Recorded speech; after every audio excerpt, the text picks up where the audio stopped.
hicimos una intensa jornada y hoy canciones realmente olvidando un poco la estación fueron recibidas por don Eugenio y aprovechamos el más fuerte del un sitio especial para los amantes de la naturaleza. Regresa hoy desde el ayer.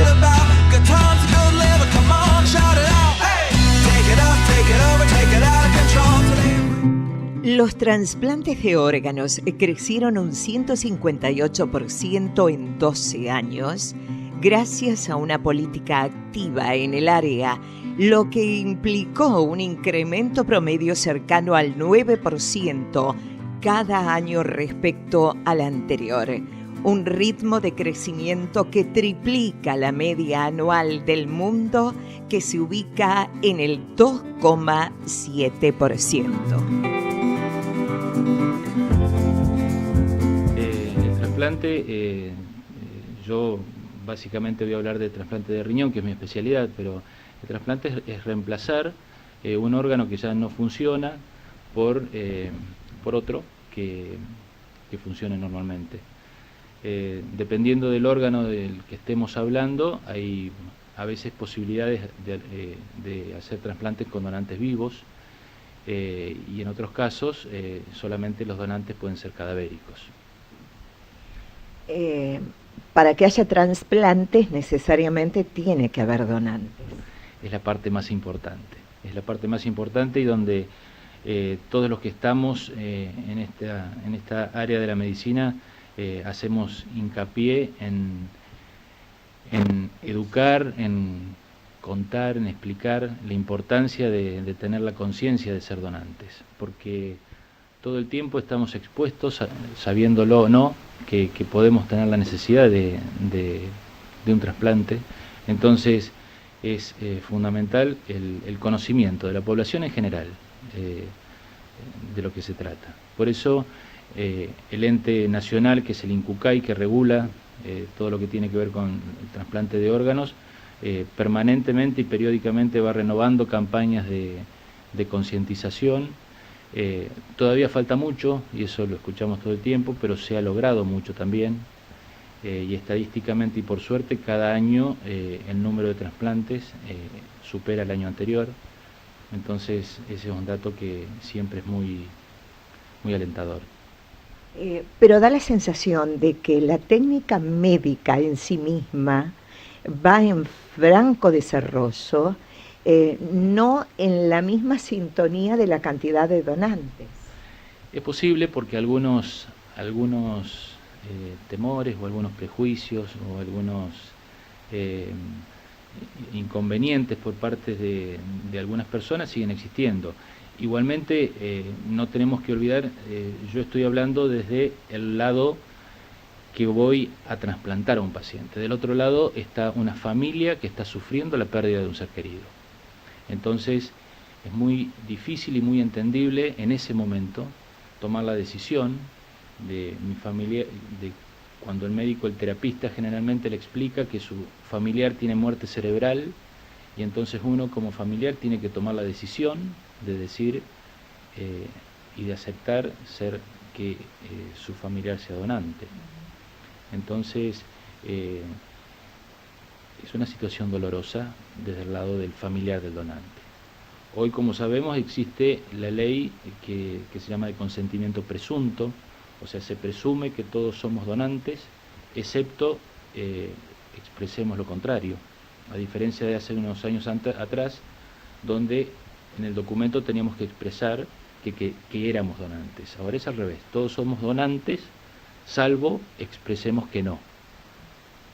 Pero igualmente, llegado el momento de que el médico diagnostica la muerte cerebral, sigue todavía siendo la familia quien define si donan o no de los órganos.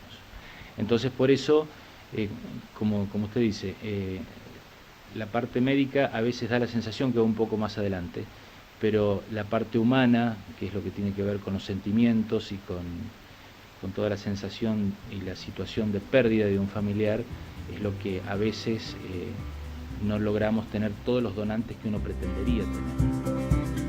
En 2014, sin ir más lejos en el país, se realizaron 1.750 trasplantes, lo que es igual a decir que cada 5 horas una persona recibió un órgano para salvar su vida, según explicaron desde el Instituto Nacional Central Único Coordinador de Ablación e Implantes, INCUCAI.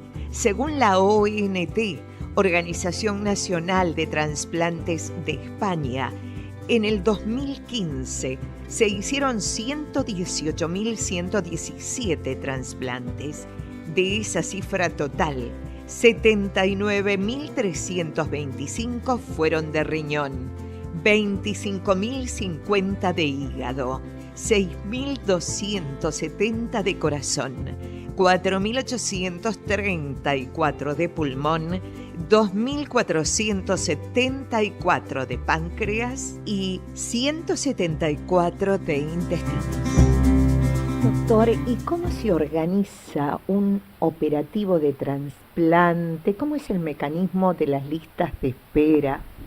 Bueno, hay todo paciente que tiene un fallo de un órgano vital, como es corazón, páncreas, el hígado, riñón, después de una serie de estudios hechos por los especialistas de cada caso, ingresa en lista de espera. La lista de espera, como decía recién, es una lista de INCUCAI, es una lista única. Todos los pacientes están inscriptos en esa lista. Lógicamente, para algunos órganos donde no hay una terapia que pueda sustituir o un tratamiento que pueda sostener a esos pacientes, hay listas que son listas de urgencia o de emergencia nacional, que escuchamos todo el tiempo, por ejemplo, para corazón o para pulmón o para hígado. Y hay otras listas que son electivas, como es el caso de trasplante renal, porque hay un tratamiento que es la diálisis, que puede mantener a los pacientes en un estado aceptable a la espera del trasplante. Entonces, una vez que los pacientes están inscriptos en esa lista de INCUCAI, cada vez que surge un donante cadavérico, el INCUCAI en su base de datos detecta a los candidatos o a los receptores o a los potenciales receptores que sean más compatibles con ese donante, y a partir de allí se origina todo el proceso de lo que se llama operativo de trasplante, ¿no? Hemos tenido cerca algunos casos dramáticos, pero con final feliz, ¿no? En los que se habla tanto de la compatibilidad. ¿Quiere explicarnos un poquito eso, la compatibilidad biológica? Compatibilidad es qué tan parecidos genéticamente son el receptor y ese potencial donante. Hay algunos tipos de trasplantes que necesitan ser muy compatibles, 100% compatibles, o sea, ser exactamente iguales. Son trasplantes sumamente complejos y hay una lista que es mundial, que es internacional, que es el trasplante de médula ósea. Escuchamos a veces que personas que están en lista o han recibido un trasplante de médula ósea de otro país, de un donante de otro país. Y es justamente por eso, porque para ese tipo de trasplante de médula ósea la compatibilidad debe ser el 100%. Para otros órganos la compatibilidad no es necesaria que sea tan completa, sino con una compatibilidad mediana y en algunos casos solamente con ser compatibles de grupo sanguíneo, el trasplante también es posible. Pero volviendo a la pregunta original, la compatibilidad es eso, es qué tan parecidos genéticamente son el receptor y el donante. Y a veces se da el caso de que hermanos, que uno dice, bueno, prácticamente almas gemelas, y no son compatibles para un trasplante.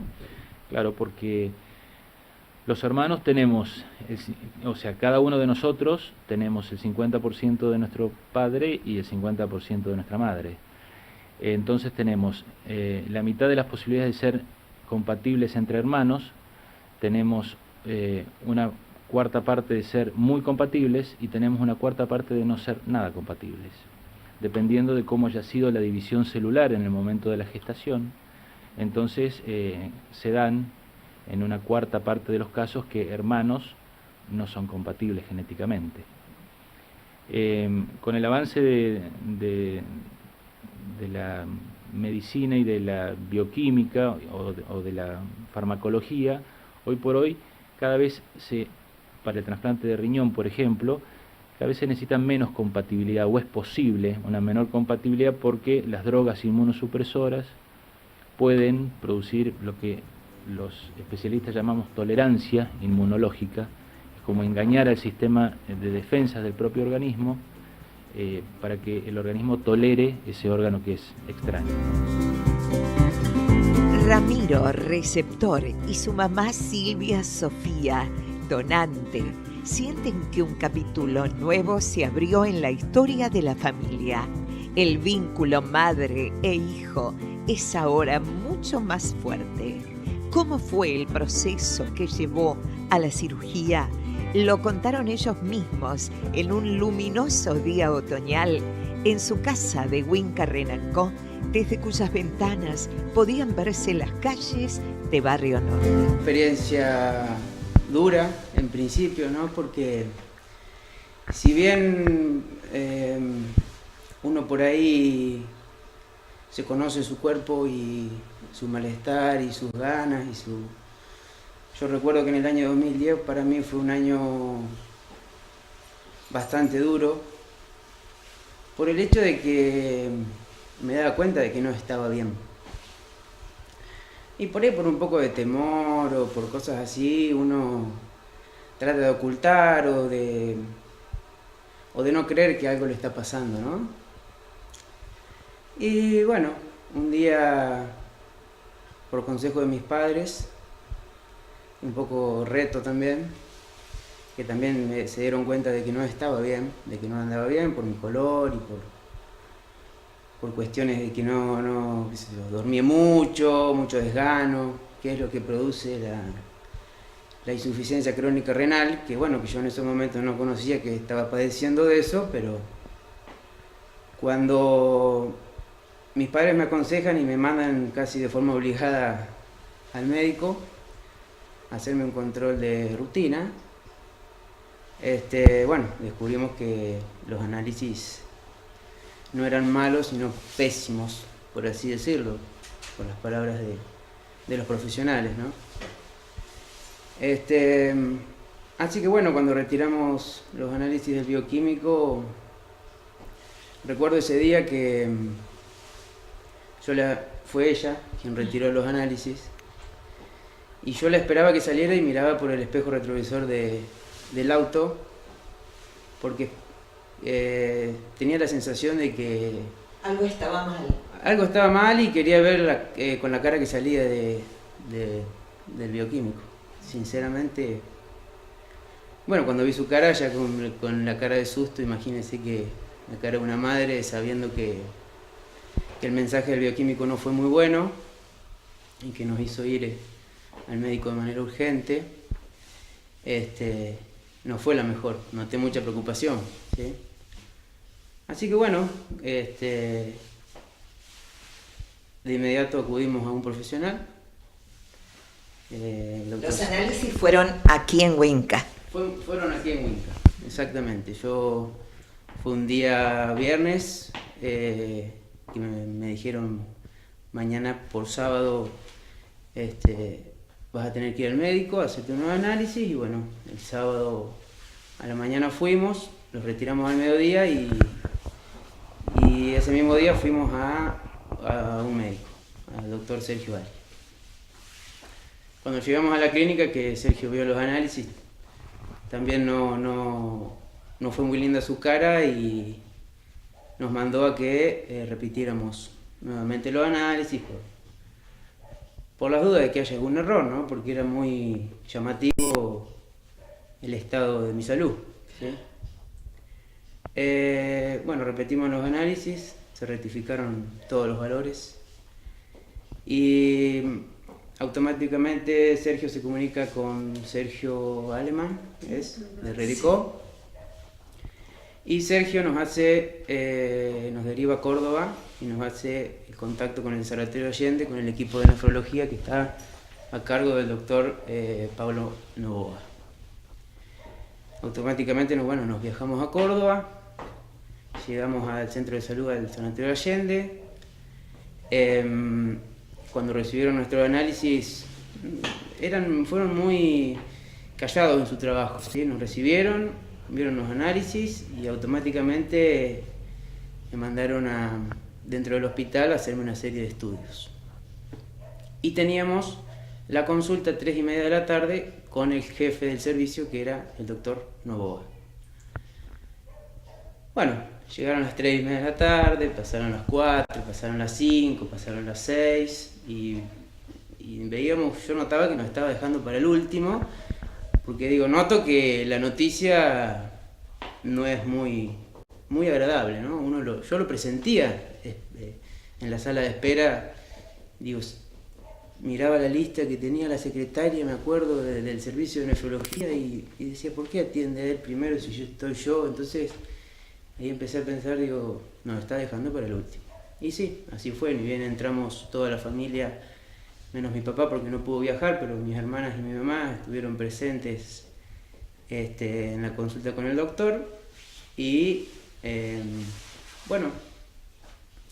nos dio la noticia de que lo que yo padecía era insuficiencia renal crónica terminal.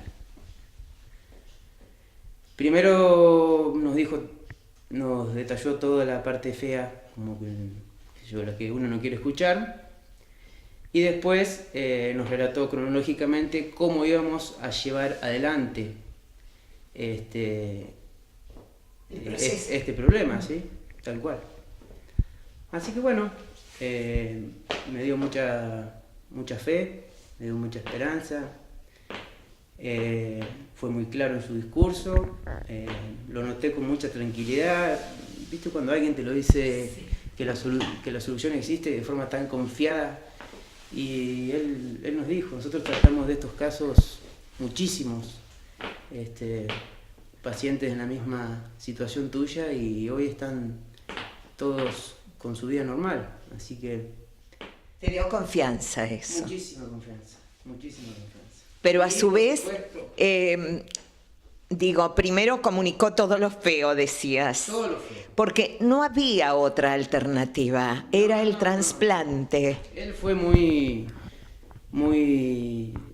sincero y muy sencillo al transmitirnos el mensaje y nos dijo que, cuál era la problemática, por qué se podía producir, puede ser genético, puede ser por un virus, cuestiones que ellos saben, ¿no? por su profesión.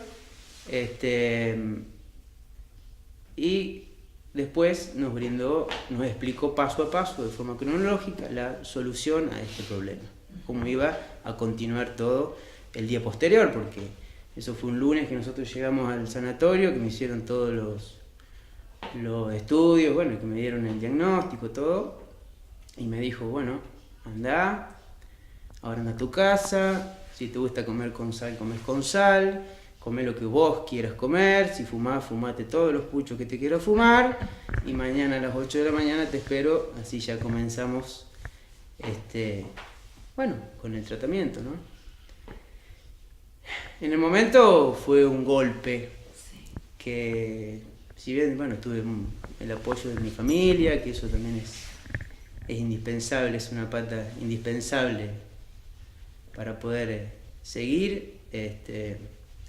La primera pregunta que me hice cuando me enteré de lo que tenía que enfrentar o de lo que estaba enfrentando es el por qué a mí, viste que es un poco automático por ahí, ¿no? Que por qué me pasa a mí esto. Y después ya más tranquilo, me acuerdo que ese día pedí estar un poco solo en mi habitación, pensando.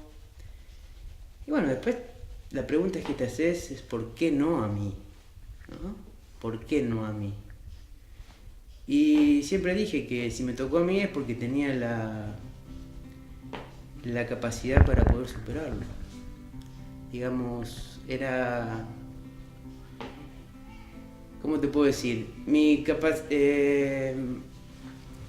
de vivir superaba la capacidad de no. ¿no? Claro. Por así decirlo. Tus ganas. Tal cual. Muy bien. Tal cual. Y bueno, es predisponerse A enfrentar esto. a enfrentarlo y enfrentar lo que sea. Las sonrisas y los planes en un futuro cercano se tornaron de pronto mucho más concretos para madre e hijo, donante y receptor respectivamente.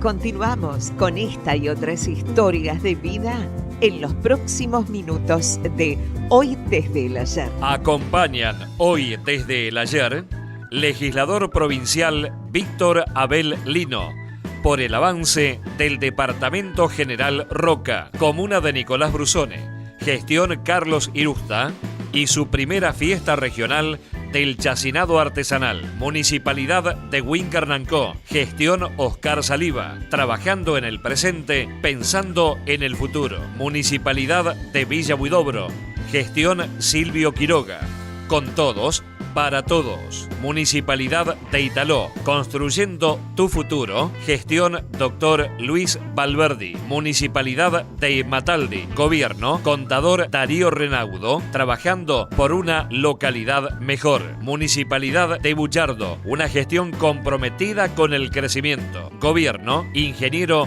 Ricardo Zorrilla. Somos muchos para trabajar mejor. Municipalidad de Villa Valeria, intendente Darío Ardiles. Comuna de Pinsen, construyendo juntos el Pinsen del mañana. Gobierno, Dr. Eduardo Riva. Municipalidad de Del Campillo. Avance, progreso, crecimiento. Gestión, Rodrigo González.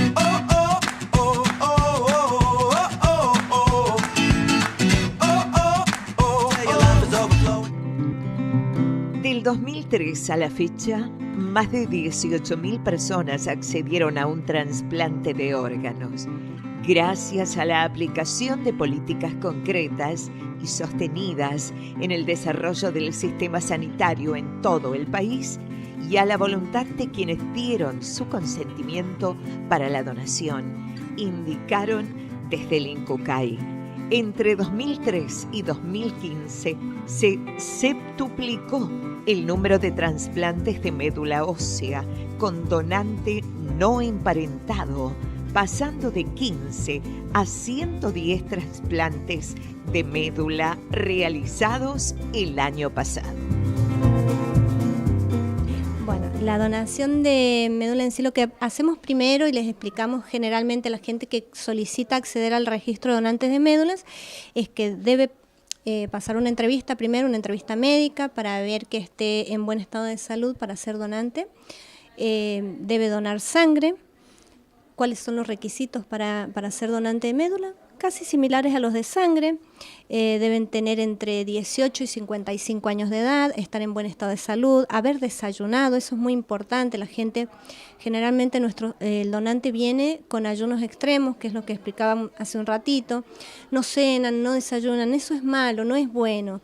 No es un análisis de sangre, es una donación, entonces deben cenar la noche anterior, desayunar, cualquier tipo de infusión con azúcar, una fruta, cereal, gaseosas, algo que evite que la tensión baje. Hacemos una entrevista médica donde se pregunta el peso, se toma la tensión, se evalúa el estado de salud del donante y si quiere acceder al registro de donante de médula, me lo expresa. Les damos un tubo, el tubo está etiquetado, son 4 etiquetas. 2 más van a la planilla de donación que debe completar el donante una vez que termina la donación de sangre.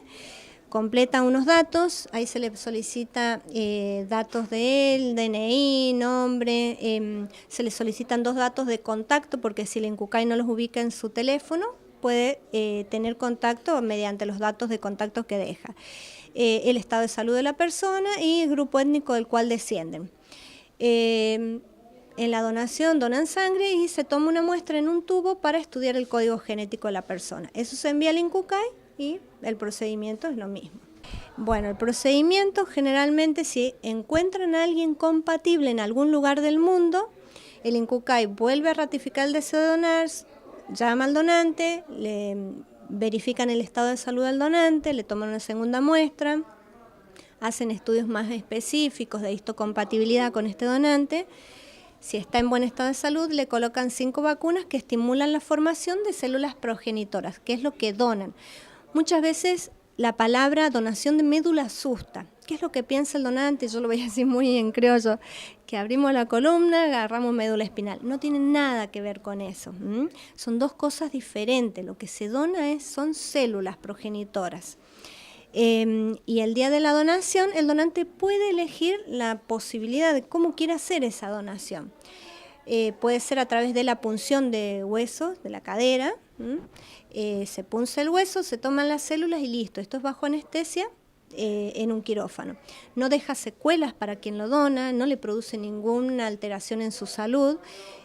Sí, obviamente puede quedar una molestia porque es un procedimiento en hueso. Y listo, si no, no se haría. En Cucay no lo haría si arriesga la salud del donante. O sea que una vez que se produce la donación, en el futuro, a esa persona no tiene ninguna secuela, vuelve a la vida normal.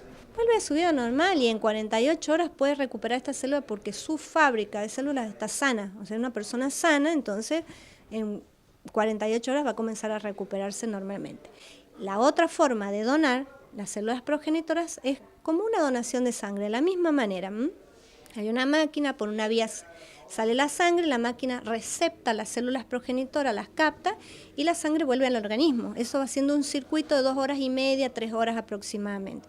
El donante está sentado en un sillón, cómodo, tranquilo. Esas son las dos formas de donar. Hay gente que prefiere la punción ósea porque le parece más rápido, mejor, y hay gente que prefiere la otra.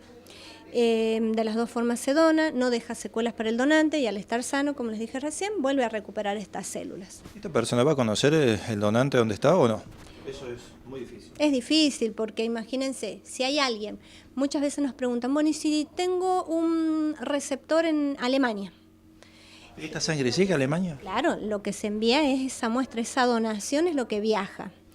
Nosotros generalmente completamos muchísimas planillas. El año pasado en Córdoba, para el INCUCAI se aportaron 4.800 planillas, de las cuales la Fundación Banco Central de Sangre solamente aportó 2.500, 2.600. El resto lo hicieron entre 3 lugares, que son otros 3 centros receptores. O sea que nosotros apuntamos mucho a la educación de nuestros donantes, hacemos un trabajo muy concienzudo con respecto a la donación de médula.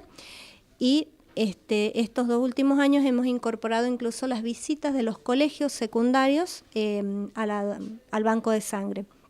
Son visitas guiadas donde se les explica la donación de sangre y la donación de médula, se los hace circular por los distintos lugares del banco de sangre. Recepción, consultorios médicos, sala de extracción, fraccionamiento, laboratorios. Y se les hace después se les muestra un video en el Zoom que tenemos arriba de la foto. De esta forma, el país alcanzó una tasa de 41 trasplantes por millón de habitantes, la más alta de América Latina.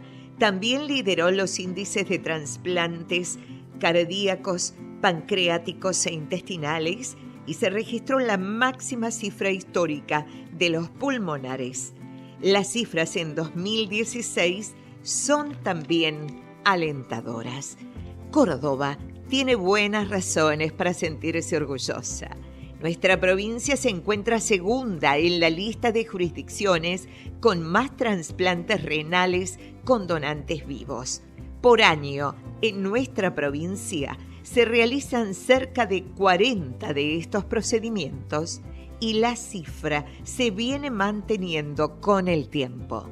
El hospital privado está tercero en la lista de instituciones que más trasplantes de este tipo realiza, solo por debajo del Nefrológico de Capital Federal y el Hospital Italiano de Buenos Aires. Pero también se destacan en nuestra provincia el Sanatorio Allende y el Hospital Córdoba.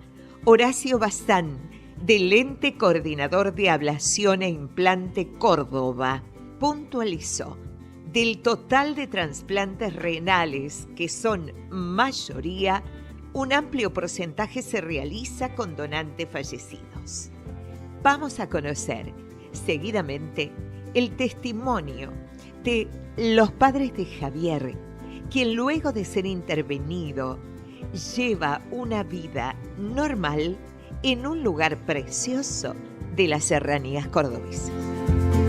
Omar y Miriam, Omar Capello, Miriam Alemán, son los papás de Javier, trasplantado de riñón. ¿Sí? Sí. Miriam, ¿puede contarnos la historia, cuándo le detectaron la enfermedad? Bueno, cómo no. Ya te digo, él vino de Río Gallegos, ¿no es cierto? Para una Navidad. Estoy diciendo verdad. Sí, para una. ¿Viste? Cuando llegó, sí, lo vimos que tenía, ¿viste? El cuerpo muy lleno de moretones, ¿viste? Todo así. Y bueno, nos preocupamos un montón. Cuando vino su hermana Rosana, ¿viste? Al día siguiente. Entonces, viste, lo miró y dice, no, hay que llevarlo, mamá, a algún médico. Entonces lo llevamos, viste, a Huinca, lo atendieron en el hospital. Lo atendió el doctor... Ay, ¿cómo me dice? ¿No era Ali? El doctor Ali, exactamente. Entonces, viste, cuando lo vio, entonces dijo, no, esto hay que llevarlo a Río Cuarto. Esto no es para nosotros.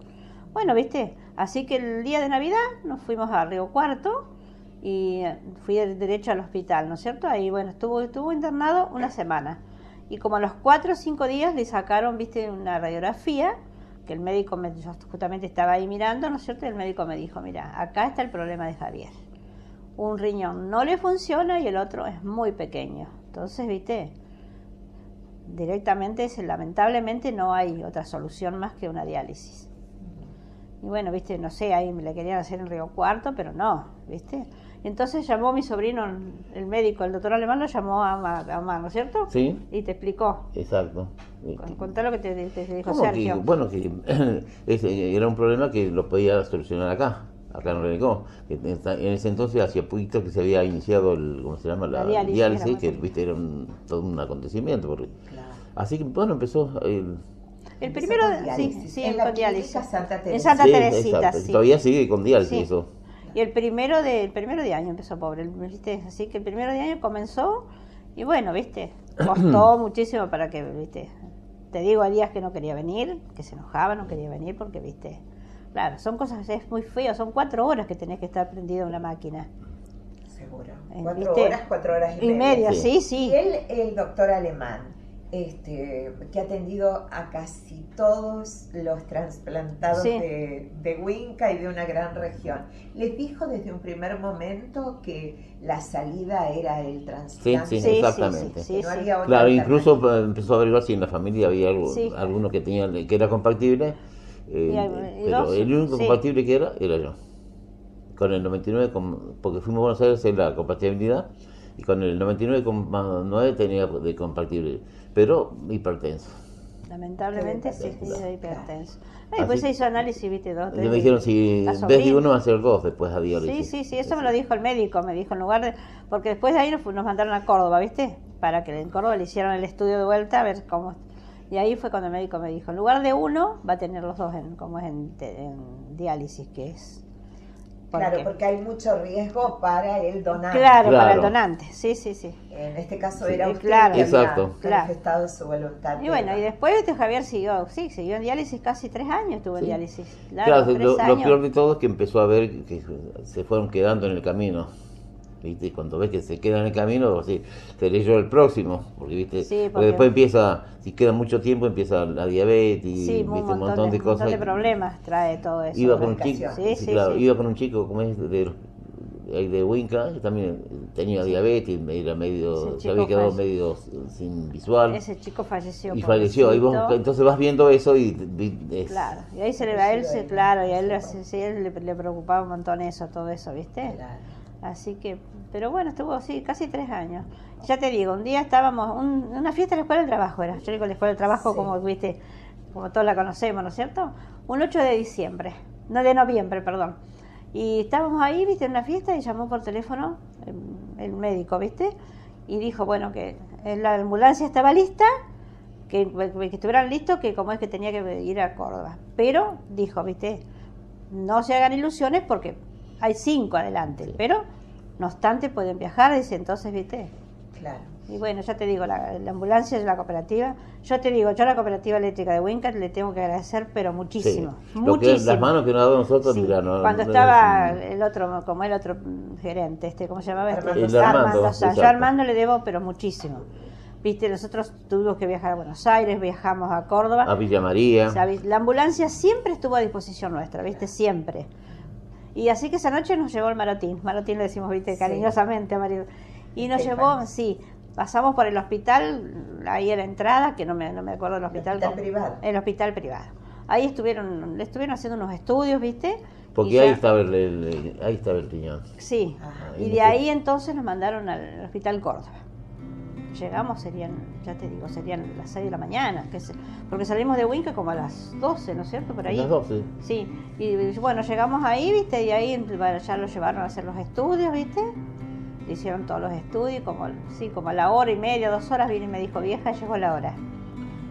Estaba muy contento. Contento estaba, no sabes lo contento que estaba con la nueva vida. Claro. Así que bueno, y el doctor Alemán viajó, ¿viste? Porque él siempre había dicho que el día que lo trasplantaron a Javier, él iba a estar a la par de Javier.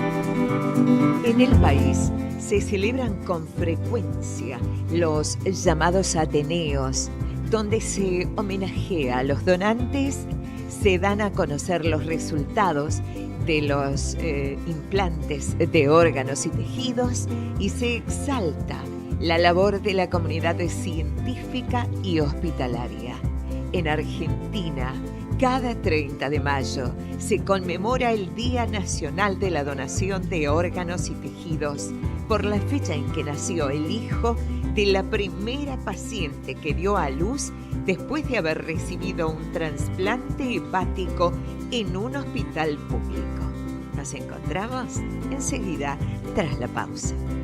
Acompañan hoy desde el ayer legislador provincial Víctor Abel Lino por el avance del Departamento General Roca, comuna de Nicolás Brusone, gestión Carlos Irusta y su primera fiesta regional del chacinado artesanal, Municipalidad de Huíncar-Nancó, gestión Oscar Saliva, trabajando en el presente, pensando en el futuro, Municipalidad de Villa Huidobro, gestión Silvio Quiroga, con todos, para todos, Municipalidad de Italó, construyendo tu futuro, gestión Dr. Luis Valverdi, Municipalidad de Mataldi, gobierno, contador Darío Renaudo, trabajando por una localidad mejor, Municipalidad de Buchardo, una gestión comprometida con el crecimiento, gobierno, ingeniero Ricardo Zorrilla, somos muchos para trabajar mejor, Municipalidad de Villa Valeria, intendente Darío Ardiles.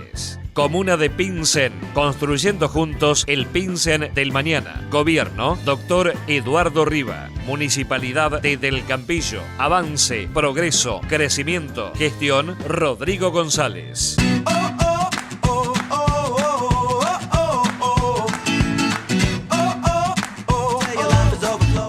Trasplantes, lazos de sangre, mamá donante, hijo receptor. Temores, sensaciones encontradas, vaivén de emociones. En todo momento, desde el 2 de agosto del 2010 que nos enteramos de la problemática, en adelante mi vida fue mejor del 2 de agosto para atrás, ¿no? Porque era tanta el desgano y tanto me había ganado la enfermedad, porque sinceramente yo me sentía rendido totalmente. Cuando no tenés ganas absolutamente de nada, cumplía con mi horario de trabajo y nada más. Cuando estás sin ganas de nada. Y con la diálisis yo ya empecé a notar mi mejora.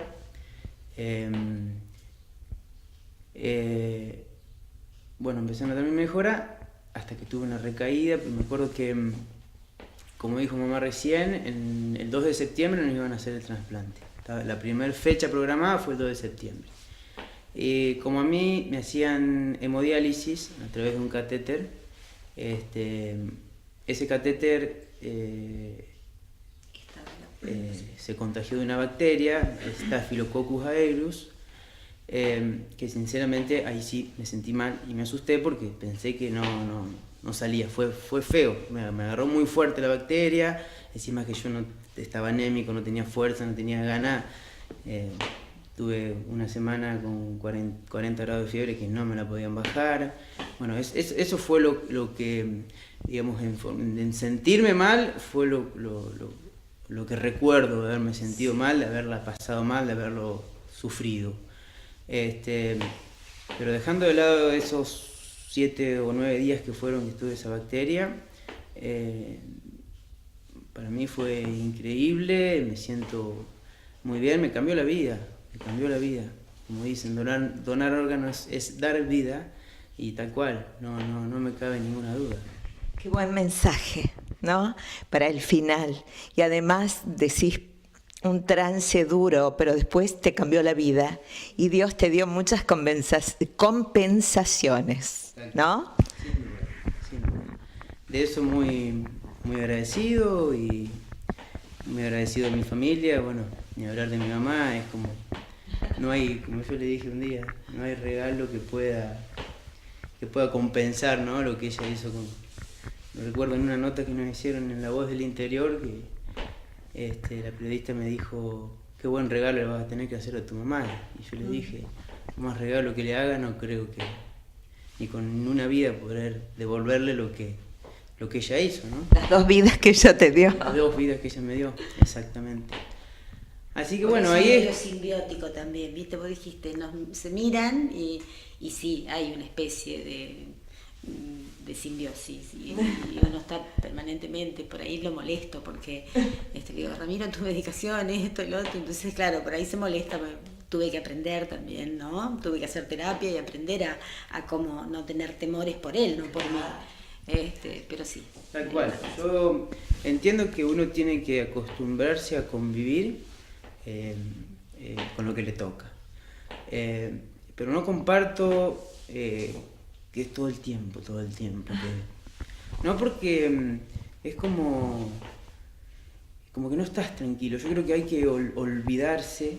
O sea, yo no me tengo que olvidar de que soy trasplantado, pero tampoco tengo que limitarme ni no dejar de hacer cosas, como me lo dijo el médico: vos sos una persona completamente normal, ¿sí? Entonces, viste que generalmente pasa de que me pasa esto, que no puedo hacer esto, de que... No, yo yendo a diálisis con una antena colgando, me fui a trabajar, seguí trabajando, porque fue una terapia también, era salir un poco de lo que uno estaba, y bueno, me acostumbré a no acordarme, a ir para adelante, a vivir momentos con mis amigos, con mi familia. Nunca me privé de nada, ni nunca me limitó, ni tampoco yo me puse una barrera, una limitación, exactamente. Y bueno, hacer vida con mis cuidados, pero hacer vida completamente normal, ¿sí? Los primeros 2 años los temores son más marcados, ¿no? Uno nunca deja de pensar, pero los 2 primeros años, porque lógicamente si come algo, entra una bacteria, rechaza el órgano, o sea, por los riesgos que eso tiene. Sí. Pero yo creo que ya nos olvidamos todos. Por supuesto. Y ahora, ante los nuevos acontecimientos de la vida, por eso hablábamos de las compensaciones, se te ve muy feliz. Sí. Ahora llega Pedro. Ahora llega Pedro. Pedro. Sí, Pedro se va a llamar mi bebé que viene en camino. Bueno, fue también el 2 de agosto. Y tenemos fecha para fines de julio y principios de agosto. Y bueno, cuando nos enteramos de la posible fecha de nacimiento o de parto, bueno, digo yo, tenemos una probabilidad de que sea el 2 de agosto también, ¿no? Porque es como una compensación, un consuelo, por así decirlo, a ese 2 de agosto que no me lo voy a olvidar jamás, ¿no? Pero bueno, me generó una preocupación el saber que voy a ser papá, por el hecho de que nosotros desconocemos el por qué ocurrió. El problema base de la insuficiencia renal, o el porqué de que los riñones míos dejaron de funcionar, no lo vamos a conocer. No lo vamos a conocer porque ya la enfermedad estaba tan avanzada y los riñones, había uno que funcionaba solamente al 5%, estaban necrosados los riñones. Entonces, al hacer una biopsia para poder sacar información, material para sacar información y ver cuál fue el problema, no iba a tener resultado. Entonces el médico descartó esa posibilidad y dijo que se verá después, a ver qué estudios se podrá ir realizando y eso, pero por el momento no sabemos el porqué de esta. Sí tenemos familiares por parte de mi mamá que son trasplantados, tenemos una prima de ella que es trasplantada también, por eso puede venir una descendencia genética, puede haber sido citomegalovirus, ¿sí? Por ahí comiste un pedazo de carne cruda o cortaste una papa en la misma bandeja donde cortaste el bife, se te contagió la papa y bueno, no lo vamos a saber, esperemos algún día poder. Y lo que me generó esto, al no saber nosotros la problemática y el origen de esta enfermedad, lo primero que hice, el último control que fui, fue consultarlo a mi médico y bueno, lo que me respondió es que yo tengo, digamos, mi hijo va a tener, o mis hijos, va a tener la misma posibilidad de tener alguna afección renal que tiene cualquier otro, digamos. ¿Me explico? Sí, o sea, no quiere decir que porque uno se ha trasplantado algo, él va a tener problemas. No.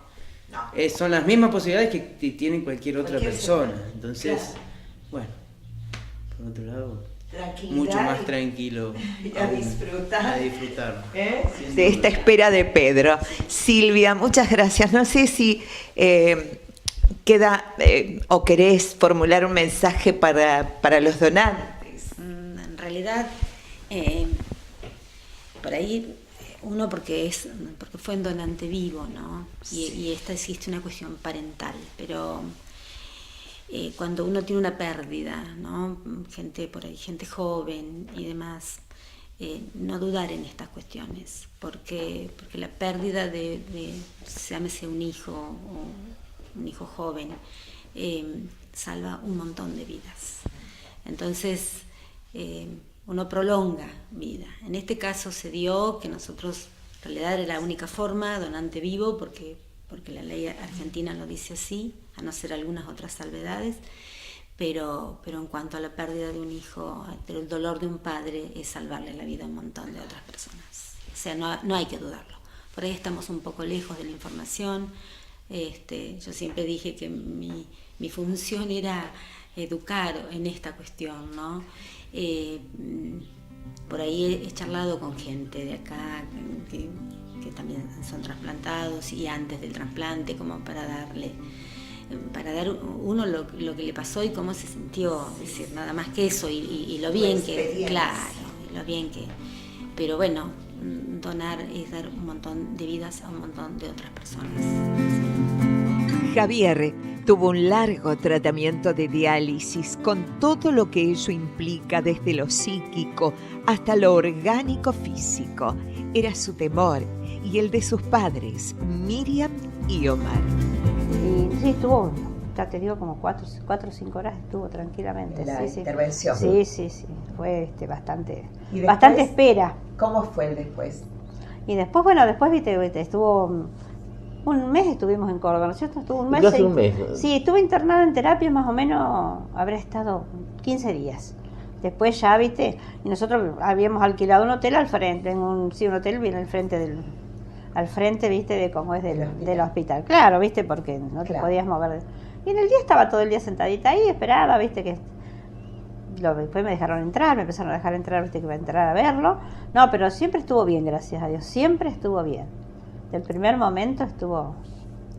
El riñón vino de un paciente... De un paciente cadavérico, sí, cadavérico, sí, el chico. Y nunca supieron. No, porque yo ya te digo, quisimos averiguar, pero no, viste, la familia dijo que no, que ellos estaban conformes con saber que estaba iba a vivir en otra persona. Fue lo que dijo los padres y no, así que no supimos, viste. Había una doctora que quiso averiguar y todo, pero no se dieron a conocer. Lamentablemente... Fue una larga lucha, ¿no? Sí, muy larga. Muchos años. Sí. Y a veces hasta vas perdiendo la esperanza, porque te pasan 2, 3, 4 años y no... Y viste, se hace, sí. No aparece. No aparece, claro, no aparecer un donante, viste, es muy feo. Es feo ver para él y para todos, para la familia, viste, porque todos vivíamos mal, porque sinceramente sí se vivía muy mal, viste. Pero bueno, gracias a Dios, viste. Y después de ahí ya se vino, iba empezó a ir cada 15 días a Córdoba, viste, a hacerse los estudios. Claro, para ver, va a ser. Y después, cada mes, después ya prácticamente le dieron el alta. Sí, después ya no viajaba. Que se cuidara, por supuesto, y bueno, y ahora está gordo. Sí, yo le decía, y ya el otro día el doctor se lo retó porque está muy gordo, porque se lo tiene que engordar, viste, pero no, nunca, gracias a Dios, sintió más nada, nunca. Como siempre, nuestro objetivo en Hoy desde el Ayer, brindar información, en este caso, acerca de una técnica médica cada día más y mejor desarrollada, la de trasplantes. Y queremos finalizar con un emocionante corto que promueve precisamente la donación de órganos, el hombre y el perro.